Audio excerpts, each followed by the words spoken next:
Welcome.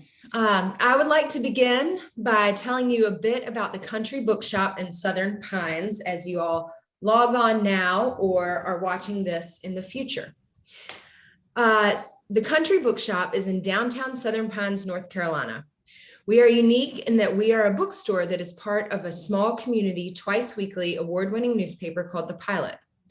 We are a general bookstore for kids and adults that is part of a community that chooses to shop with us and share their stories and lives with us and celebrate the people who take a bit of themselves, carve it out, and place it on the page. And it is my pleasure to welcome and introduce one such man today. The New York Times and USA Today and the Country Bookshop best-selling author, Jason Mott, lives in southeastern North Carolina. He has a BFA in fiction and an MFA in poetry, both from the University of North Carolina at Wilmington.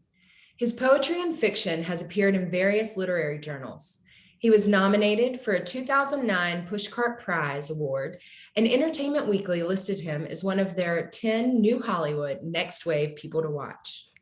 He is the author of 2 poetry collections, We Call This Thing Between Us Love and Hide Behind Me. He is the author of 3 novels, well, 4 now, The Return, The Wonder of All Things, and The Crossing. The Return, Jason's debut novel, was adapted by Brad Pitt's production company Plan B in association with Brillstein Entertainment and ABC, and aired on the ABC network under the title Resurrection. Jason's 4th novel, Hell of a Book, came out yesterday, and I am so excited to chat with you about this today. So welcome. Thank you for having me. I'm really glad to be here. Oh, me too. I wish, I want to start, you describe like 3 great hugs in the book. And I wish I could just start with giving you a hug. I mean, reading it. Well, thank you. So unfortunately, COVID won't let us do that, but thank you very much. I'm giving you a virtual hug. Well, before we start, diving into discussion, can you do the several sentence synopsis of the book? Yeah, I'll try to. I've actually had a pretty hard time getting my elevator pitch for the book down. But essentially, it is about an author on book tour. Now, we learned very quickly the author has a pretty difficult problem understanding reality and fiction. So he's written this really big book. It is selling well, but he's on book tour for the book. And as he's going about this book tour, he meets this 10-year-old kid known as the Kid. And this kid begins reappearing time and time again as the author is traveling cross country. And the author begins to wonder, is this kid actually real or is he not? And so that's one part of the narrative there. And then there's also a secondary narrative of this boy named Soot, who has this really dark black skin. And I don't want to give anything away, but let's just say that it is this journey through his life, and the 2 stories start to begin reverberating off of one another and create this discussion about race in America. So we were mentioning this in our little pre-chat, but the last time you came to the Country Bookshop, it was the first event for The Return. So your first author event for your first book tour, and you were simultaneously in People magazine and everything else. What do you remember about our event? I remember it being really awesome because it was interesting because I was still very new then. I think of myself now as this old worn vet who's been through so many of these things that it's weird now.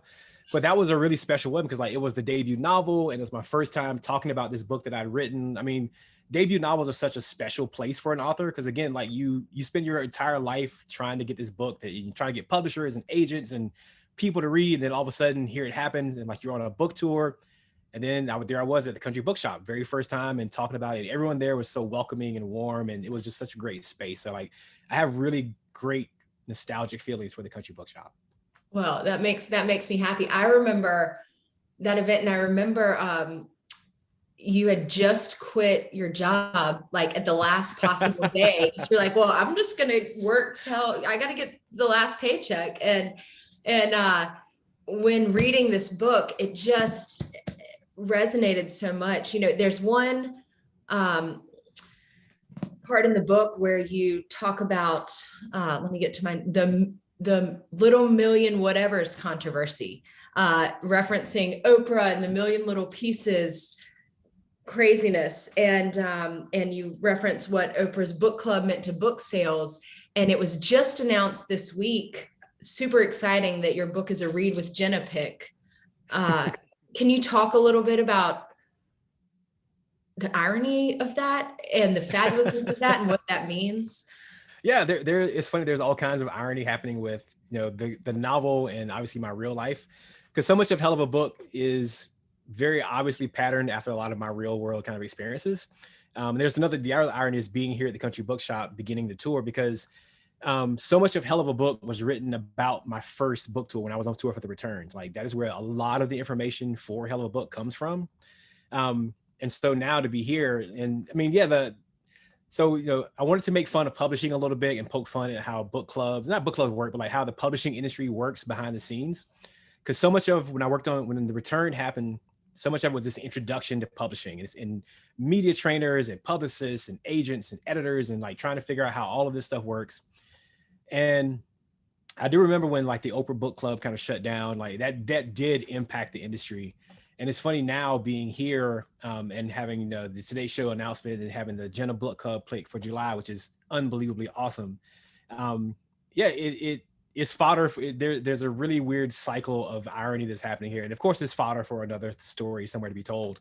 But yeah, it's really amazing. Like a book club pick this size is really humbling and really kind of just a magical kind of thing to have happen. So I'm really excited about it. Your writing is so kaleidoscopic. It almost reminded me of Chuck Palahniuk more than anything else. Your poetic knowledge and the way you deploy it and just circling and poking and prodding at an idea in such an invisible way until it's like so visible. It's amazing. But I wanted to ask you a little bit of a writing detail. Okay. About the capitalization of the unseen, of Black and of white. And I was wondering if you could talk to that and, in a direct way, or maybe in the publishing way. Did you have to have a conversation with your editor or copywriter about the capitalization? Yeah, I mean, yeah. So that was funny. Like there were some surprising discussions that kind of occurred around that. So initially the capitalization of Black and white is funny. Like apparently that's just been like a stylistic change in like MLA and MFA, like all those kinds of writing styles, Chicago and all that kind of stuff. So I grew up where like you capitalized race and you capitalized these discussions, but you also, colors, obviously you didn't. But so much of the book is about identity and about the blurring of lines, about how we label each other, how we label ourselves. And so being able to kind of play around with that a bit and have those places where the capitalization of a letter may actually imply an entire different kind of discussion to be had. That was something that we got into like as the novel was getting finished and copy editors were coming in. Like I had more discussions with copy editors about that than I did with almost anyone else, because copy editors are probably the ones who are most attuned to those kind of small line details. But the goal, like the entire novel is meant to be this fun house in a certain aspect where everything leads to something else and everything leads to a certain kind of discussion and you can mine so many things in the novel. And that was a lot of time, a lot of energy, a lot of layering, but it's very much intentional. Like I wanted people to have a discussion about why is this capitalized? Why is this not capitalized? And like, what does it mean that this is capitalized? So I think that's something I tried to leave for readers to go forth and just debate about. Like I wanted to create a book that started discussions on many different levels, and that hopefully that's part of what that was.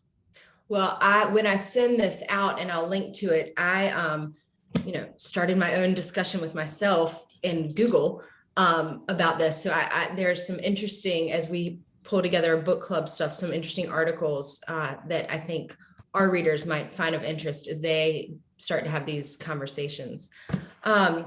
Well, talking also about stylistically, the book, I love the silhouettes. I mean, and can you talk about oh, look, there's where my note is, the silhouettes, misspelled. Can you talk about how those came to be in the book and also, what they represent? The dapper hat, if you would like, or more or less as you would like. Yeah, sure. So the way the story is structured, for those who, I assume most people haven't read it because it just came out yesterday, but the way the story is structured is essentially there are two main narratives. One main narrative is being told by the author. The other main narrative is being told around the character of Soot. And so what we did was these silhouettes kind of represent the speaker that's kind of speaking, who you're dealing with at this point in time. So when Soot's chapters come about, you get the silhouette. The chapter begins with the silhouette of the young boy, and then when the author's chapters come about, the silhouette begins with this man in like a dapper kind of 1940s style hat. And so that actually came about because I'm a big fan of film noir. Like I Humphrey Bogart movies, like that whole era of filmmaking and novel writing as well is really fascinating to me. And it's fascinating because I love language. Like I just really fascinated by language and particular periods of language, periods and locations, and how time and location affects the language that we use. So film noir has a very specific cadence, has a very specific rhythm, has a very specific use of slang and terminology. And so the book is littered with that. I literally would watch, Bogart movies and like all those film noir stuff and write as I was watching those things because I wanted to really influence the project. And so the silhouette, the hat was just kind of that. He's a character who dresses in 1940s and 50s styles kind of clothing. So he wears the full suit with the hat and like the shoes, and like that is his entire kind of motif, is that he almost imagines himself as a character from a film noir kind of scene. For good or ill, like it becomes a really weird phenomenon, and like other people around him are very aware of it, and like they call him out, and like, why are you dressed like this? Like, why are you doing this? So that's where those silhouettes kind of came from. And it was part of my creativity for the project. Like this was a novel where I really took free reign and decided that I'm going to throw in all the crazy ideas I want to for a change. And part of that was I want to have a character who thinks he's a 1950s film star almost. And I want to have the sections broken up by these silhouettes, which I had never done before. And I did. And it luckily seems to be working out. It's beautiful. It's great. And it also is another layer upon layer. You talk about this, or you mentioned this book, you're throwing everything in, and you talk about how you're tackling something so big, just the insurmountable size of the story of America. And what made you be ready to take that leap into writing, or was it the publishing world that was finally ready to publish it? I think it's a combination of two. Publishing, particularly in the last almost 10 years, but particularly the last 5 years, and there's been a shift to people being allowed to tell their own stories, because so much of American history and Western history in general is stories being told by people that are not a part of that community. And one of the most powerful and most surefire ways to kind of decimate a population of people is to take their voice away. You tell their stories instead of letting them tell their own narratives. Like that is one of the most horrible things you can do to people, but it's part of Western culture. And so the publishing industry has seen this shift where now they are much more open to people being allowed to tell their own stories, which is kind of how it should be. And so there was that component that's kind of happening, but I didn't write this with the idea that like, oh, the timing is right, so now I'm going to actually write the story. Because in publishing, it's almost impossible to catch the wave and to write for the market. Like that's a theory of like trying to write for the market. I just wrote it because, I started this arguably about 10 years ago when the return came out. Like I was like, oh, I want to do a story about an author on book tour. But then a few years back, you had the Trayvon Martin shooting, Tamir Rice. Like there's been this huge chain of shootings. And I had a really good friend in Baltimore. He like almost every day we would get on the phone and we would talk about the latest shooting, the latest news report, the latest, investigation, the latest acquittal. It became this ongoing conversation that went on for months, every day for months, which is something new. It's like, oh, did you hear about this one? It's like, oh my God, I hadn't heard about that one yet. And so we were trying to unpack it all, trying to figure out what it means to us as Black males and just to America as a whole. And at some point in the midst of all of that, I kind of got overwhelmed by it to the point where like I started avoiding the news because it was just too much. And as writers, as I tell my writing students, I tell people who are other writers that like, if anything swallows you up as a person, you should be writing about that thing. That's how writing works. That's the purpose of writing, is to help you sort that thing out. So I decided I wanted to sort out those feelings that I was having at the time. And I went back to this idea of this author on book tour and my feelings on America and like some of the thoughts I had. And I said, well, let's put them together, see what happens. And Hell of a Book kind of came out of that. I mean, I almost feel like I'm in Hell of a Book right now. I don't know how you're going to get through this next month. with this, doing this, because the symmetry is amazing. But in the book, you use professionalism and the requirement of that professionalism to be an author on book tour, to describe something larger. And I'm going to quote you on this and then ask a question. In the book, the unnamed author says, "I am, after all, not an activist, not the kind of writer who actually says anything that might ruffle feathers. One thing my business has taught me, that stuff is murder on book sales.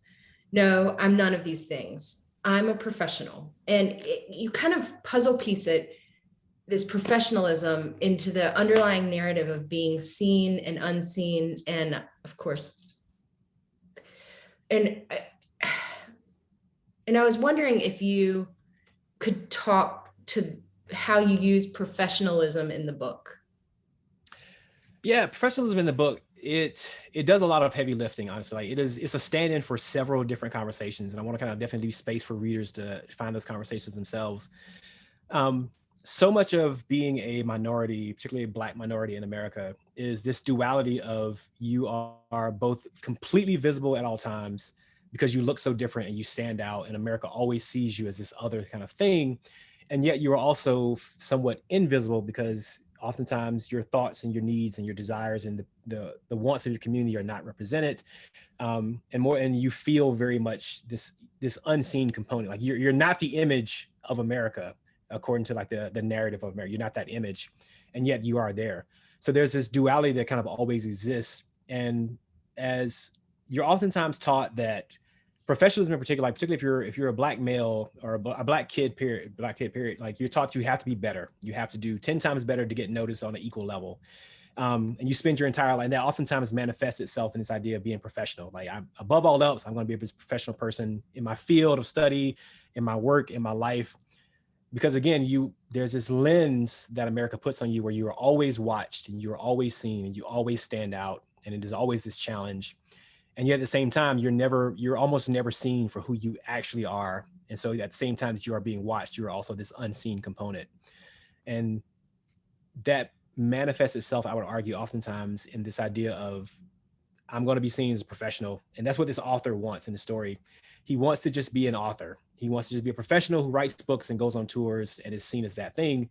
And yet again, the duality is that you can never really just be that thing if you're a minority. You have to also be the minority that you are. You have to kind of embrace that. And the author in the novel is struggling with that. There's also a lot of other discussions that professionalism kind of stands in for, but I think those are some of the highlights for that. There were parts of the book where I was about to say I felt like a white person, but where I felt like I was eavesdropping on a conversation that was not meant for me. And especially in the last part, which we won't go into because you guys are going to get to read this yourself. But it made me think about, well, it's a play, but it's a book, a bookseller in Martinsville handed to me, and called Slave Play. And they had these two performances at the show where they did only for Black audiences with the purpose of having a conversation, that was not meant for white people. And I was wondering if you've gotten to chat about your book with Black readers yet. Obviously not, because it just came out, but if you are going to do things differently with this book in a similar way. Well, I don't have any plans like right now to kind of do anything in that way, but there are sections of the book that are very specific to Black culture. So I think those may be the sections that you're kind of responding to, where maybe you felt, you say you felt like a white person, which is hilarious. But I think what you're saying is that you felt like a bit of an outsider there. And that was very much intentional. That's very much understandable as well. Because again, part of the existence of being a Black person in America is that you exist in both cultures. You are an American, like, Black people are, we are Americans, like, and that's the thing. But we also are Black Americans. We have this very specific culture and this very specific language and this very specific and insular world that we exist in also, that is oftentimes only for us and that we do kind of keep to ourselves. out of this desire to have our own thing and to have our own space where we feel this connection to each other. So there are sections in the book where I talk about like very specific and somewhat obscure components of Black culture and events in Black culture and music and movies and television, things that I grew up watching in my household and listening to in my household, that other Black people that I know, same thing, like we can quote movie lines just on, you say 2 sentences of a movie line, everybody knows what you're talking about. And then when I'm around, my white friends, they haven't ever seen the movie, ever heard of it, know nothing about it.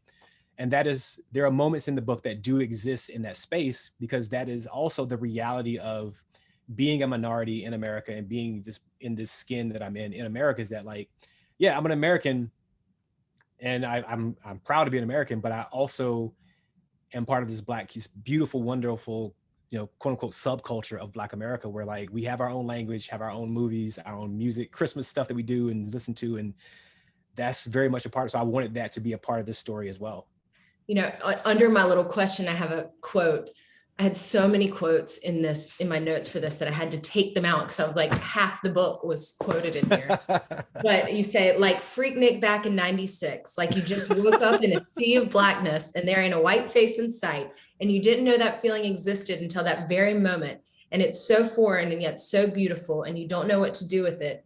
And while a part of you loves it, another part of you just wants to know where the white people are. Just in case these people, you say something else, get out of line, because that's what you've been taught, that people, you say something else, do when left to their own devices. And I got that, the Freaknik reference only because I remember my very white friend from Atlanta telling me about Freaknik. And so I was like, oh yeah, that party. Yeah, Freaknik was definitely a thing for a while. And it's one of those things that so few white Americans actually know about. And usually if white Americans know about it, they're from Atlanta. That's the only reason they know about it. Yeah, this was my roommate from Atlanta. Yeah, that's usually the only kind of context. And it's funny because like I'm giggling right now because I know like my sister's watching this. She's just dying laughing right now. I've got a few friends who I know if they're watching this right, because they don't know. Oftentimes, like so many people a lot of my friends haven't had a chance to read the book yet.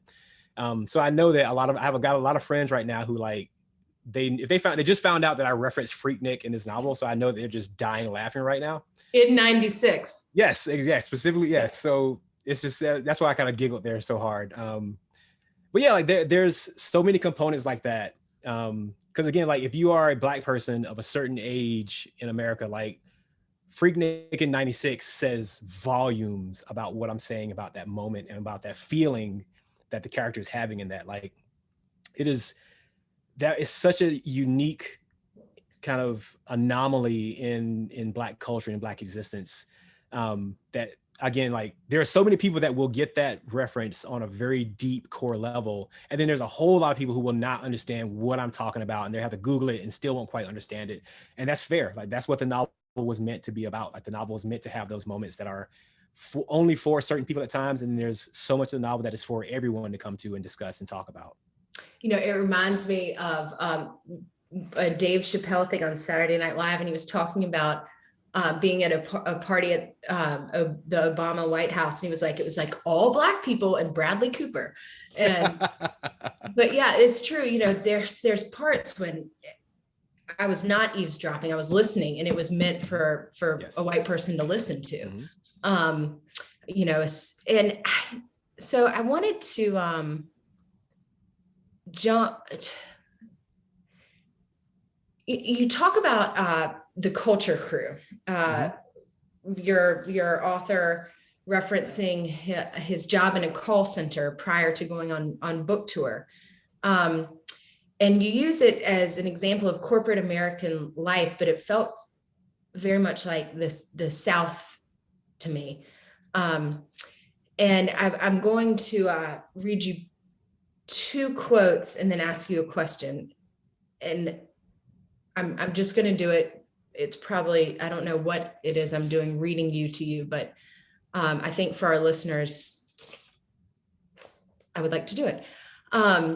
They exist to keep you from coming into that building one day with an anger that could get you into trouble, ...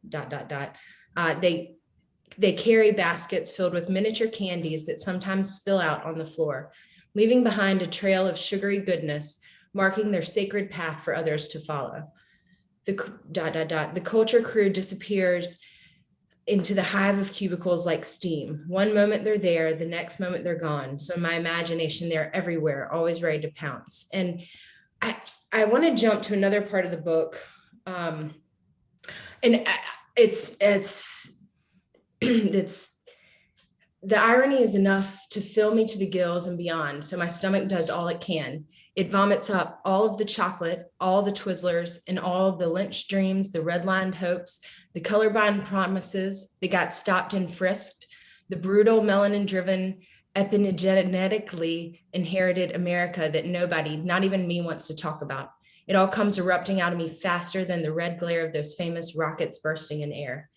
And you said this book has so much, and you said in the interview with Kelvin Crosby that you want to write more about the South, or as you call it, and I really appreciate this, America's longest running crime scene.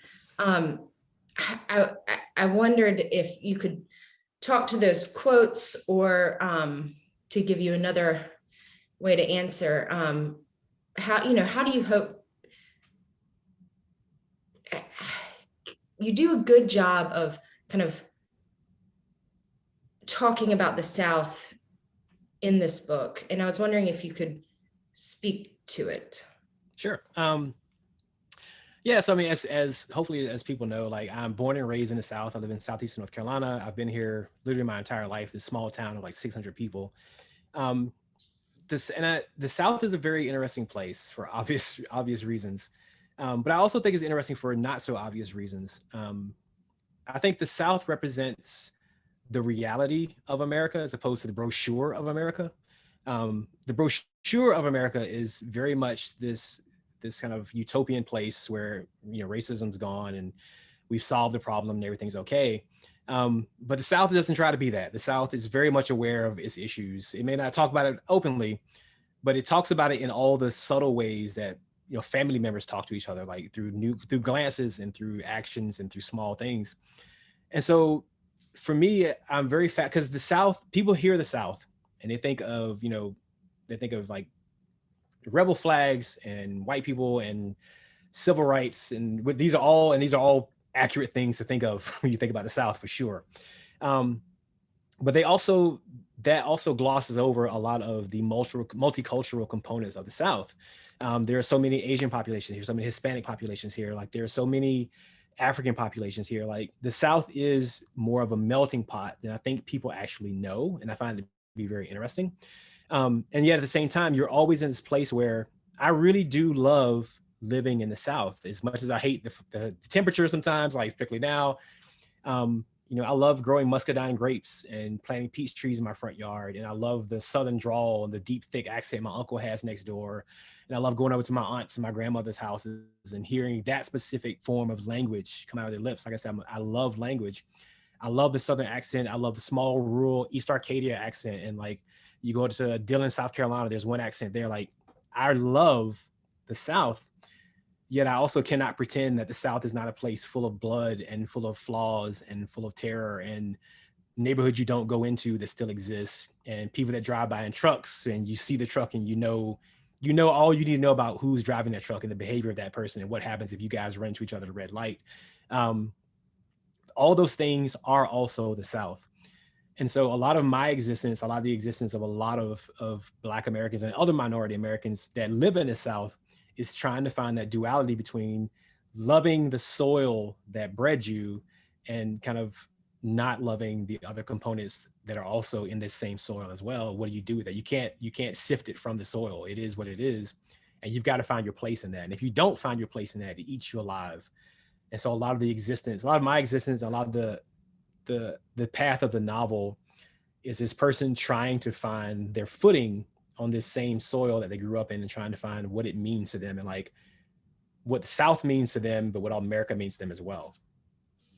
You talk about accents, and I don't know at this point, as I've been prepping for this, if it was in the book or if it was in something I read about you talking about the author purposely working to lose an accent, which I purposely have worked to lose Yep. my very specific accent, where you would know exactly where I was brought up if I still had that accent. But I worked so hard to lose it, and I was wondering if you could talk about that, talk to that a little more. Sure. Yeah. It's interesting, like, because that ties back into the discussion of the South. And this is one part of the discussion that actually, I would argue, crosses color lines. The Southern accent is, the buffoon accent oftentimes. If you watch any comedian on stage, on screen, on film, whatever, any comedian that wants to portray someone who is not very intelligent usually gives them a Southern accent. And that is something that blankets regardless of white, black. Like, the Southern accent itself oftentimes is viewed as a very negative, unintelligent thing. And obviously that's not the case. But yeah, I was raised in a household where my parents had mild accents, I would argue, but they were very strict on us being able to speak very proper English and without the accent when we needed to.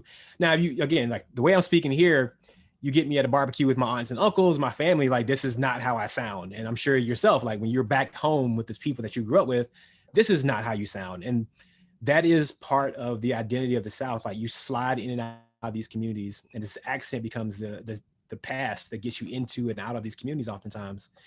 And so there is another layer with that when it comes to, Black people in America, because again, you can't have an accent, particularly you can't have a Southern accent. I'll say that, oftentimes you can't really have a Southern accent, but also how you use your language, how you use your grammar, the way in which you speak, that gets judged on an entirely different plane. I've got several friends who are white that, like, just in terms of language and, diction, I have to perform on a certain level that they don't necessarily have to be viewed in that same kind of way because of my skin color. And that's something I've known for quite a long time, and something that is just a part of my existence.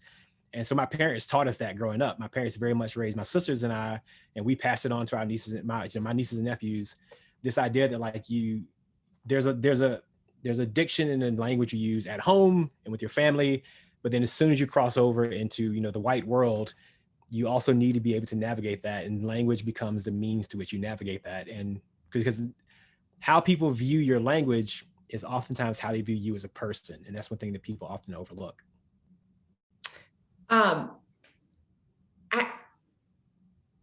Talking about race in the book, you allude to bad things until they are no longer just bad things, but a well-described fear that kind of undercurrents all things. And I was wondering, when you were constructing and kind of built this novel, how did you build it and rearrange it so that the reader slowly gets closer to the understanding of the fear?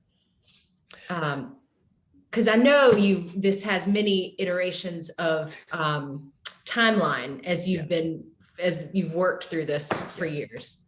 Yeah. This is interesting. This novel, I was telling a friend the other day, like, this novel mutated more than any other novel I've worked on, because it was so layered, and it was so much of me kind of giving my creative brain all the free reign that it wanted. And that when I usually do that, it becomes a really big, weird project.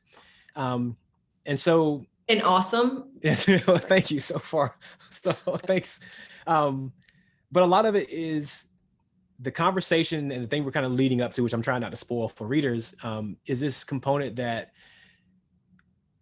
it is such a prevalent part of Black society and American society, which by proxy American society, that is often overlooked on the larger scale. But it is a very real thing that people have to kind of contend with and talk about. And so I wanted to keep it hidden in the same way that it is kind of hidden from the American view and the American lens. Oftentimes it becomes this component that we don't often talk about. And I think I can say this much without spoiling too much. The thing that, we're kind of tiptoeing around, Kimberly and I are kind of tiptoeing around, is this idea that, like, Black parents have to have a very specific type of conversation with their children regarding the police and how that interaction with the police goes. And that is a component that all Black families know about, but very few white Americans actually understand and even conceive of.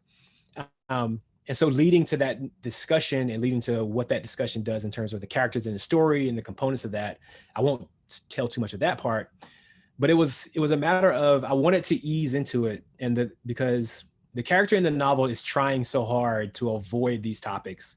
And I feel like that is a lot of the American avoidance of these topics as well, Because if you just pretend the problem doesn't exist, you think the problem will go away, or at the very least, someone else will get around to fixing it. It's that leaky sink in the bathroom. It's like, just pretend it's okay. Somebody will fix it at some point, or it'll just stop dripping on its own and we'll be okay. And of course, the sink never gets better. It gets worse, and you got to redo the whole bathroom. And that's kind of where we're at, I would argue, with American society. So I wanted to reflect the way that we avoid that conversation in America by having the main character avoid that conversation for so long and avoid even the recognition of that conversation. And so when it reaches that point, it becomes a really big moment for the character and for the novel as well. And then you use imagination. I mean, in the same, like, I cannot wait, and I'm side noting here, for this to be like studied by people in literature classes, just as they slowly write the essays, because you've given them so freaking much. But the imagination, the imagination parents have to raise kids, the imagination the protesters have to see the world in another way, and the imagination our author has to survive, and that you have to create this. And there's and in the imagination, the kid, can you talk about what imagination means to you? I mean, it's used and you do, it's so brilliant how you allow us to think about imagination. But I'm wondering what it means to you. Yeah, it's interesting, like imagination and like my own kind of place with my imagination, which sounds like a weird way to start a sentence, but my own place with my imagination has changed over the years, and a lot of that is reflected in the characters in the novel, because imagination, I would argue, is the core of people's existence and the core of a lot of their potential for existence. If you cannot imagine yourself being a certain thing, then I guarantee you will never become that thing, because it's not a part of your imagination. And so for children, for adults, for people, for anyone to have a fruitful kind of future and to have these potentials realized, you have to first be able to imagine it.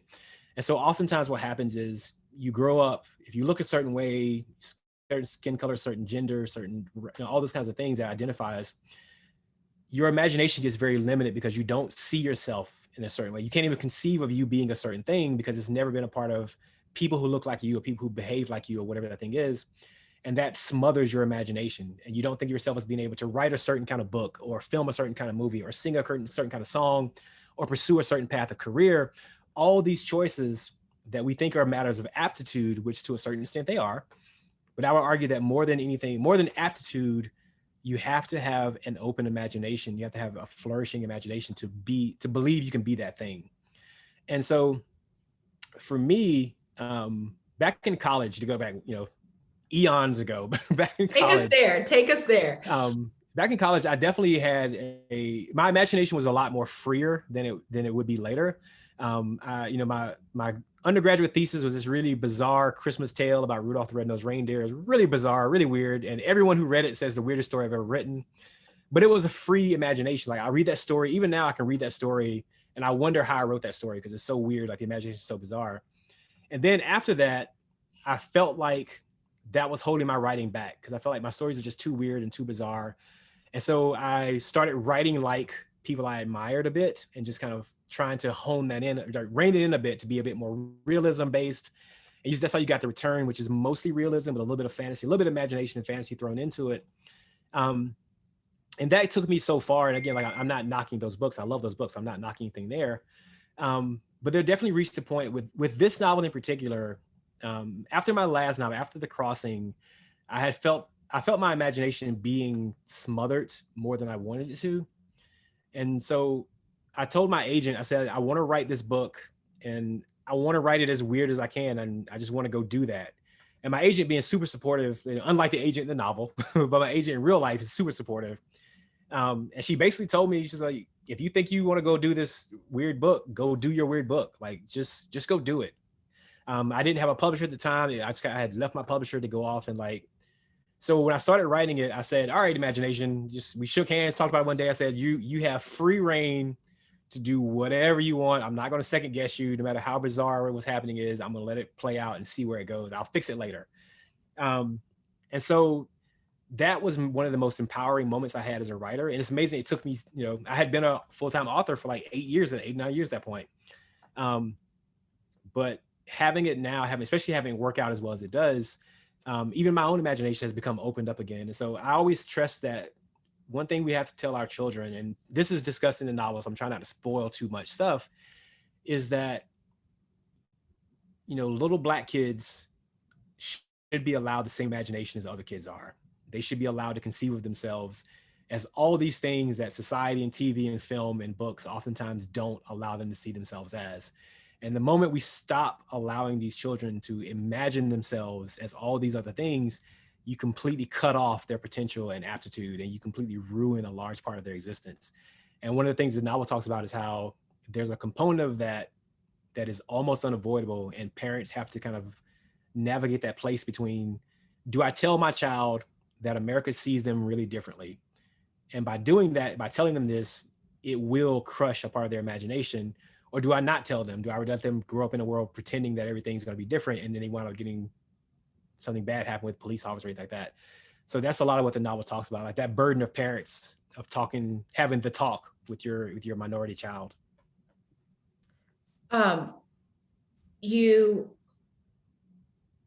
The book is also so funny, so damn funny. Good. I read the first 2 chapters, and after I read the second chapter, when I was dying laughing, absolutely, and it's cinematic. I'm visualizing our author running naked, being chased by this wild man with a coat hanger, thinking about the Target commercial. Like, good job. Wow, Jason. So I read the first 2 chapters, and then I put it down, and I was like, nope, I'm reading this not now while I'm doing other things and my kids like around. I'm reading this like when I can just so much appreciate it. And the thing that also made me smile, because for me, obviously it wasn't Kelly's, because I date dudes, but it was Williams. I had a string of Williams. Can you talk about the humor that's there, why it's important to be there, and also were there some stories that didn't make it into the book? Because I know there are so many stories that did not make it into the book. But yeah, so the humor was essential not only for the reader, like it's very much for the reader. Like I didn't want to make a 300-page, heavy, sad book like that, because that's not who I am as a person. Like I think of myself as a person, someone who can be very serious and very forthright and very, very heavy at times. But I also laugh at myself as often as possible. And I try to build a life in which I spend as much time doing silly things as I do doing very dramatic and serious things as well. So I wanted readers to have that too.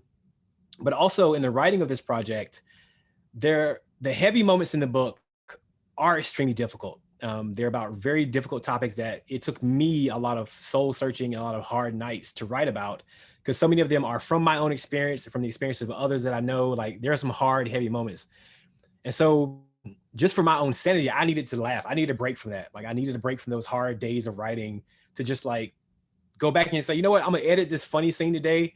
How funny can I make this scene? Like how bizarre can I make it? How much can I ramp it up? And just how many Easter eggs can I put in here for my friends? Like I've got friends, really close friends, who are going to read this book. And like, because there are moments in there in the comedic scenes that are very much based off of like real dates I've been on and real life events.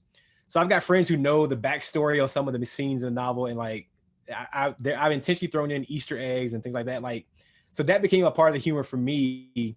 And I think for readers as well, like there are a lot of inside jokes for readers to kind of unpack, and like references to movies that maybe certain readers have seen, other readers haven't seen. Like, so it was a great chance for me to be absurdist, because I always wanted to be an absurdist author, because I think absurdism is just such an interesting philosophy, but also an interesting writing style. So yeah, like it was just fun. Like it gave me laughs as a writer, and I hope it gives readers laughs, because you need to laugh sometimes. The world's too absurd not to laugh at it. I mean, I want to, and I've never done this in a conversation. Like I'm going to reread some of my favorite funny scenes after we finish chatting. We have a question from audience member, okay. Sweet Angela. What are your next brainstorms leading you? Where for your next novel? Excuse me. Where are your next brainstorms leading you for your next novel?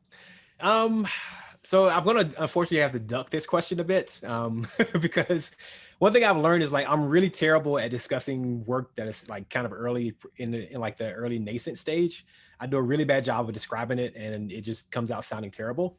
So I can't talk too much about that, but I definitely think that future projects will have a little bit more comedy, maybe. Not to say I'm just going to write comedies from here on out. But I do like, I had a great time writing this book. I had a great time making the humor a part of the background of the story and a part of the groundswell of the story. So I think my next project will have some comedy components in it. But as far as what that project is, I unfortunately can't talk about that too much, but I will say I'm definitely working on stuff. I'm always working on a new novel, a new something. So that makes me so excited that you're going to keep making me laugh and think. I mean, obviously, because you're going to keep writing, but just the joy of seeing what you come up with in terms of something silly makes me very excited. And I will ask anyone else in attendance to please, if you have questions, put them in the chat as well. And I want to ask, as you talk about the absurdity and the funny, and we've talked about how kaleidoscopic your work is to tell such a nonfiction truth, I was wondering if you could talk about writing as a medium and fiction as a medium. Mm-hmm. It's not a song, it's not a painting, but just about that. You teach writing, what does writing mean and what can it do? Yeah. So writing for me, and I think it's true of anyone who does anything passionately for a long amount of time, writing becomes the way through which you understand yourself, or just your passion, like whether that be writing, carpentry, singing, whatever, like the thing you do for a long period of time becomes the way you understand yourself. And so for me, when it comes to fiction, like I love writing fiction. Like it's the place where I have my most fun. And it's the old adage, which is the old truth about writing, is that writing is lies that tell the truth. And, it's just a collection of lies that eventually tell the truth. And I think that's what it always has been. So for me personally, it is the place where I go to like sort out the world around me. And I think that's the beauty of writing. That's the magic that writing kind of offers, is it gives you this space where you can go and like, you don't understand why the world is the way it is, and you don't understand how you feel about a certain thing. I guarantee if you write a story about it, you'll find something in there that tells you why you're feeling this way about a thing. And if you keep digging, you can share that with other people. I tell my students, my graduate level students, oftentimes like writers are philosophers. We just oftentimes don't know it, but you kind of have to recognize that, because all of writing is an argument. Like you're trying to convince someone of something, you're trying to make someone feel a certain way, like you're trying to persuade someone anytime you do any writing. And the sooner you kind of accept that and you start to own, I'm trying to persuade you of this, and here's why I want to persuade the person of this, that usually tells you something about yourself and what you think is important and things you want to kind of spread to other people. So it becomes this really great place where like you learn about yourself you learn about your own philosophy of writing, your philosophy of existing through putting words on the page for other people. I love that our next question kind of takes it into the next step. You've put it on the page for yourself and then it goes to other people. The next question is, and I'm going to tweak it a little bit because obviously we're shoving this in fiction, yep. But I'm going to tweak it and ask, the question includes books and conversation with it that inspired it. But I'm thinking, what if we're going to do a display of Hell of a Book and then other books to be in conversation and help you think about it? What books? I know I would include Chuck Palahniuk, which yeah, that's fair. I would have to, but I know I don't think that's the question that they're asking. What other books would you put in the display? That's a good question, actually. I know. I'm going to be taking notes for our display. Exactly. I think it's a fairly difficult question, really, because like part of why I wanted to write this book, and part of one thing I love about this book is it is a Black absurdist voice, and that was what it was meant to be. And I think that the Black absurdist voice isn't very well represented in publishing right now. I don't know that it actually has been, but I will say, that's just kind of my thing there. But I will say, Black Buck by Matteo Ascaripour. I think that would definitely go on the banner with it. I'd love to see that there. Definitely some Chuck Palahniuk. I think that belongs in there. Like Fearing and Loathing in Las Vegas. I think that would go on the display with it as well. There's a lot to be pulled from that about writers and about the existence, how people think the existence of writers is. And this is I would always love it to see, this is just me, this is probably not a good recommendation for the display, but it's just my personal, what I would love to see. John Gardner's Grendel is the book that I personally, that just has influenced me more than anything else. I always would love to see that next to my book, just because it's such a powerful kind of story. And that book also is a discussion about identity and perception and how we see things. So it will seem very odd if you read my book and you read Grendel, you go like, these have nothing in common. But I guarantee you, like, if you dig a little bit deeper, you'll start to see that, like, they are very much discussions about how people are perceived through others' lenses and how that affects them and the impact that can have on them long term. So there's some parity there. It is also just, again, like, that book is the reason I became a writer. So I always say, like, I love that book. There's so much in this book that we can talk about and that we didn't. And I'm so excited to chat with readers about it and all of the themes. And I will be sending a picture of our book display and tagging everyone in it. So I'm going to move to less thematic questions. Like, what is your favorite Nicolas Cage movie? Oh, that's a tough one. Oh, you give me, that's like pick your favorite child. And this is from John Parsley at Dutton. Okay. Of course, John asked that. I can't give one answer. Like, that's just torture to maybe give one answer. So I'm going to give like 3 or 4 answers. I would say Raising Arizona, Mandy, which is a very recent one. Lord of War is another terrific one. Face Off. You got to watch Face Off on a Saturday afternoon, just because. So I was thinking of you last night, obviously prepping for this, and Googled Nicolas Cage and saw the trailer for his upcoming movie. Yes. Pig. Yes, I've seen that. I love him. I want to kind of really quickly, for people who haven't read the book, I'm a huge Nick Cage fan, as you all probably just figured out. There's a cameo by Nick Cage in the novel, who I have not met in person, but fingers crossed, put into the universe. Maybe we'll run into him one day. But with the reason, so people oftentimes, I've had people ask me, like, why is Nick Cage in this book? And it goes back to this idea of identity and perception. One thing I love about Nicolas Cage is that I personally believe he understands how other people see him. Because, you could argue that he's become like a meme unto himself almost. Mm-hmm. But when you look at his career, his body of work, and you read his interviews, he actually has a lot of logic about why he does things. And when you watch his films, you get this sense that, like, he knows what you think of him. Yeah, he's very well aware of it. And not only does he own that, he also steers that conversation. He'll lean into it when it suits him, when he wants to, and when he'll dial it back and give you something completely unexpected when he wants to.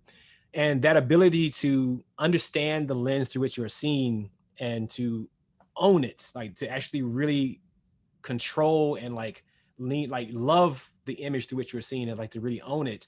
That's what the characters in the novel, I would argue, are actually seeking. They want to be in a space where they feel at peace with who they are and how people see them and the dissonance between the two, more importantly. And that's something I think Nick Cage does. Again, I've never met him, so I could be completely off base. But from what I've seen of him in interviews and read about him, and just from his body of work, I think he has mastered that, and I find that really fascinating. It is. And we have only a few more minutes, so if there are any other questions from our live attendees, send them in. You've mentioned that you will be able to do some in-person book touring in the fall, but one thing that I'll never get to see, because Book Expo is no more. You reference the author seeing their face everywhere, our nameless author in Hell of a Book. And I will never forget walking into Book Expo and seeing your giant poster like Yeah. it's not even a poster, it's a billboard banner. Yes. And I'm in part sorry that we won't be able to see Hell of a Book plastered in that way in Book Expo. But where do you hope, I mean, obviously you hope this book travels into Nicolas Cage's hands, which your publicist should be making happen. But where else do you hope this book travels as it's, one day old now?